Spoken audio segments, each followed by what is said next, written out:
Welcome back to another technical deep dive here in the debug zone. Today we're tackling a big question and breaking it down with insights from other users.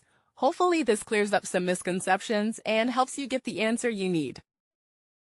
So buckle up, stay a little curious, and let's jump right in.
And that's a wrap.